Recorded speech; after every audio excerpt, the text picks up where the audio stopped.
it's race morning, 4:10 a.m. Gonna go pick up my buddy Matt Asada at McDonald's Pearl City, America's Restroom, and head over to the race. It's about a 40-minute drive, so should get there about 5 a.m. and the race starts at 5:30. It's a 24-mile neutral start, so just gonna use the 24-mile as a relaxed warm-up. Let's get it. If you are not with the Soul Bike group, you have to follow the lights. Again, we have very few stationary bikes. So you're really going to have to stay with the group or play by the rules. Jumping into a few years ago, Tony gave quite a speech about being bold, being brave, and that's what this event was about. I say it a little bit different. There's a reason this race is the Dick Evans, because it was the hardest race in this series. It was the most prestigious ride in the season, and that's what y'all have to be proud of. Thank you, done it. All right, mile 63 into the Dick Evans race. It's windy as freaking gale force winds. Aero is everything. I'm in Group C.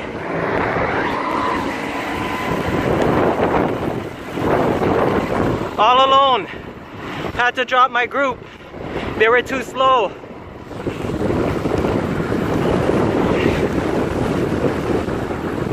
See you soon. See you at mile 80.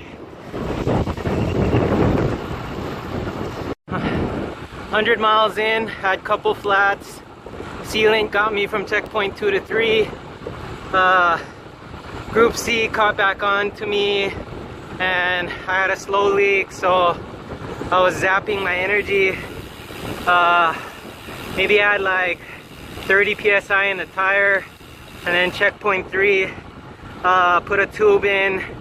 Sealant was all dried out. Sealant ran out.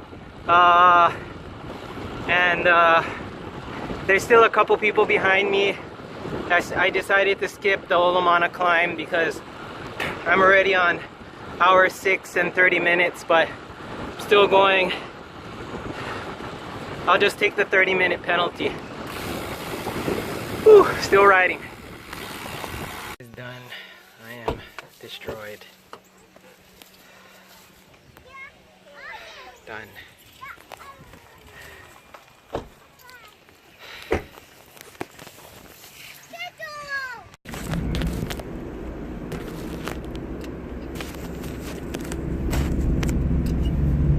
Alright, now that the race is done, I've regained a little bit of my brain cells.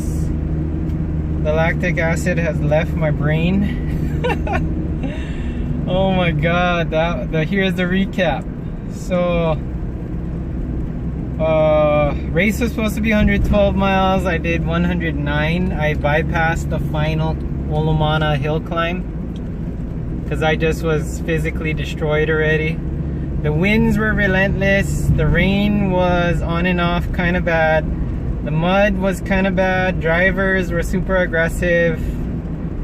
And the rain and potholes through Aiea just kind of got me livid already. But I didn't DNF. I completed the race. I will take the 30-minute penalty for skipping the final climb. And I'm okay with that. Safety first. And my body was destroyed. I signed up for this race like really last minute. I was not planning on doing this ultra race until like 2 weeks ago.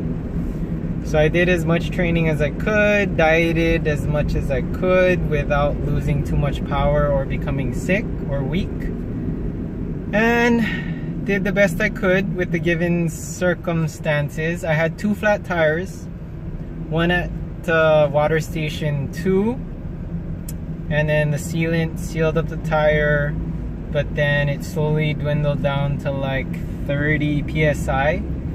And so the group that was Group C behind me, McCully Bike Shop team, caught up to me, and I dropped them and repumped up my tire, lost psi again,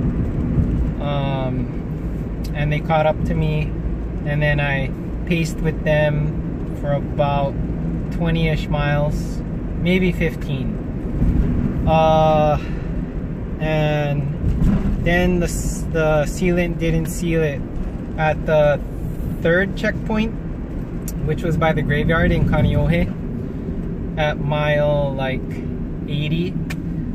So at that point, I had to ask one of the volunteers for a track pump, floor pump, put in my one and only tube that I brought with me, put that in the back wheel, pumped it up, 90 psi, good to go.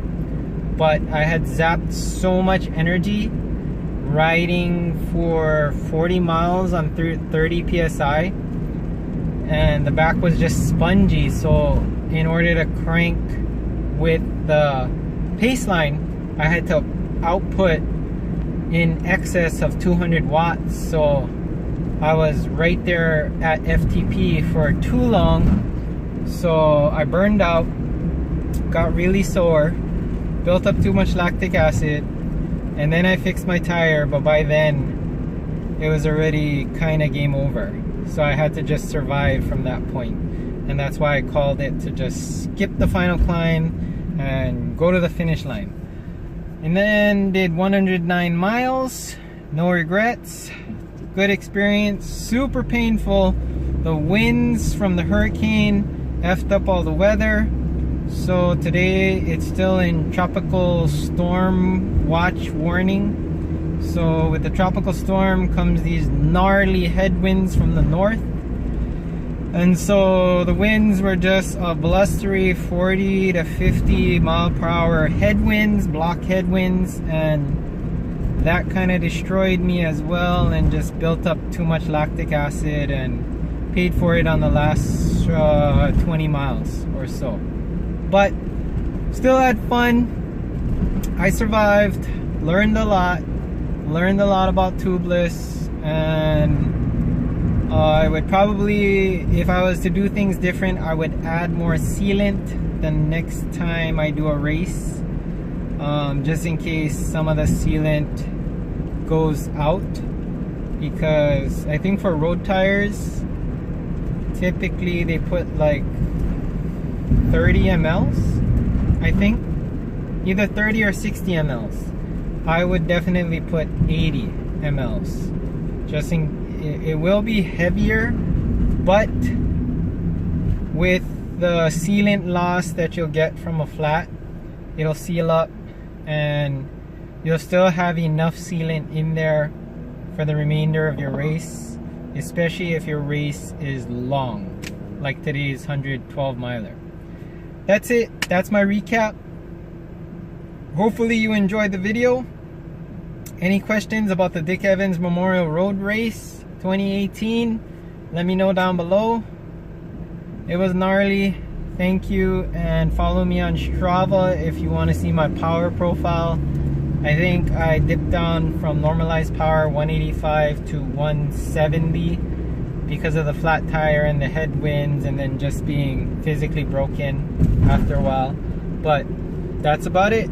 Thank you. Have a great weekend. Signing out. Bye-bye.